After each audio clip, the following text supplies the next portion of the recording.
Want to see how to make a delicious ground beef and potato recipe? Look no further, because today in Quick Bites with Tammy, we're going to be making a quick and easy, less than 30-minute recipe that's going to definitely make your taste buds dance. With that being said, let's get it.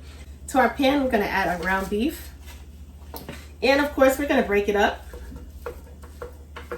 And we're going to cook our ground beef down until it becomes all the way cooked through, nice and brown, of course. Now that our meat is all brown, perfectly cooked all the way through, all right, we're going to introduce our onions. And we're going to cook our onions not until they're caramelized, but more so until they become slightly softened and translucent. We're going to incorporate our onions with our ground meat. And I just want to let you know, this recipe is definitely interchangeable. Use it with any type of minced meat. Doesn't matter if you want to use ground chicken or let's say maybe even ground pork. We're going to cook our onions for about 3 minutes. And once we're done, we're going to introduce our garlic.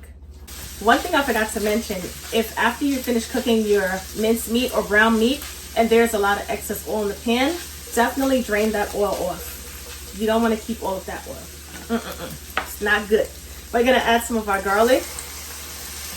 Just going to allow it to sit in the pan for a little bit. Allow it to toast up before we incorporate it. I'm going to go in and I'm going to add some garlic powder. Let's start seasoning our meat. I'm adding the garlic powder and the minced garlic simply because the garlic powder definitely has a different flavor profile. I'm going to go ahead and add some of my all-purpose seasoning. Give it some extra flavor. Along with a pinch of salt and ground black pepper. Paprika. For a nice little color. This is regular paprika, not smoked paprika. And I'm also going to add some dried thyme. If you have fresh thyme, you could definitely add fresh thyme as well. I'm going to go ahead and incorporate both the garlic and the seasoned meat. Everything is perfectly incorporated. So to the center of my pan, I am going to add some tomato paste. A couple tablespoons. That's going to help with the flavor as well as the color of the ground beef. Jazz things up a bit. Step our flavors up, of course. Give the meat a quick taste. Make sure everything is perfectly seasoned. We're starting to get our bits at the bottom of the pan. So we're going to go ahead and deglaze our pan.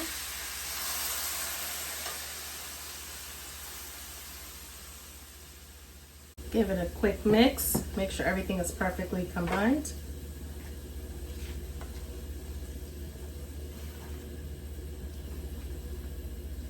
Since we're using ground beef, let's add a little pinch of beef bouillon for an extra element of flavor. Give it a good stir one more time. And did I forget to mention this is a one-pot meal? So at this point in time, we are going to add our diced potatoes.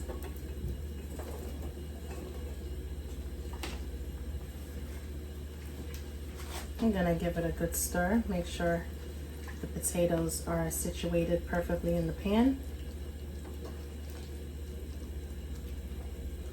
When it comes down to dicing the potatoes, try to dice all of the potatoes around the same size because it's really important when it comes to the cooking time.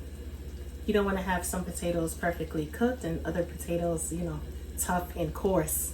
That right there is not going to make for a perfect beef and potato recipe. All right, that's it, my love. We're going to allow the potatoes to cook and soften for about 20 minutes. Lower our flame to medium heat. It's been about 20 minutes so far, so let's check. As you can see, most of the water is dried out of the skillet. This smells, ooh, the aroma is everything. It smells so delicious. Just gonna give it a final stir. Potatoes are definitely fork tender. You could just look at them and tell. However, if you want to stick a fork in the potatoes just to make sure, you definitely can. But in the meanwhile, we are going to add our cheddar cheese. Okay. Add mozzarella, add provolone, add monster cheese, add whatever cheese you prefer.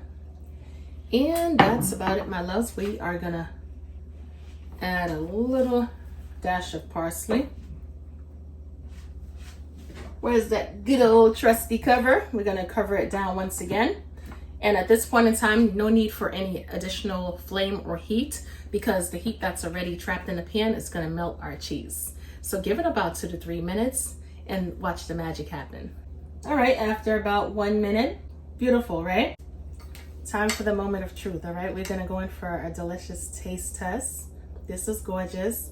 I'm super scared to eat because it's, I don't know if you can see it, but the flame that's coming out of this potato. And if you know like me, potatoes bring the heat, all right?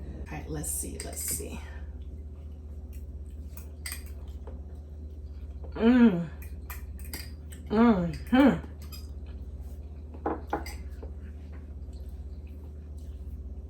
If there's one thing, a potato recipe always brings heartiness to the dinner table. This recipe, absolutely delicious, not over seasoned. I'm getting a pop of flavor from everything, not just the cheese, but from the seasonings that we added to our ground beef. And I'm getting that little hint, hint from the tomato paste as well. Everything rocks perfectly together. 25 minutes and you have dinner.